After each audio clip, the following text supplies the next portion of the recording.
நினைக்கிறது. ஆனால் தனி மனிதர்கள் சர்ச்சைகளை விட்டு தள்ளி நிற்கவே ஆசைப்படுகிறார்கள். தமிழோடு இருக்க நினைக்கிறே சர்ச்சைகளோடு விலக. தமிழ் பாடல் வந்து மேடையில சொன்னீங்க, தமிழ் வார்த்தைகள் இல்ல, தலைப்புலாம் இல்லைன்னு சொன்னீங்க.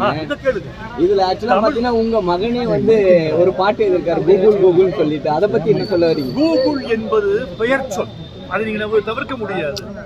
இப்ப பைடன், அதை எப்படி தவிர்ப்பீங்க? புட்டின், அதை எப்படி தவிர்ப்பீங்க? சொல்ல முடியாது. அமெரிக்கா, தமிழ் இல்லை, அதை எப்படி தவிர்ப்பீங்க? ப்ராப்பர் நவுன் என்று சொல்லக்கூடிய பெயர் சொல்லை அந்த முழு சொல்லோடு தான் நீங்கள் பயன்படுத்த வேண்டும். ஷேக்ஸ்பியர் என்பதை சகப்பிரியர் என்று தமிழ்படுத்துவதில் எனக்கு உடன்பாடு இல்லை.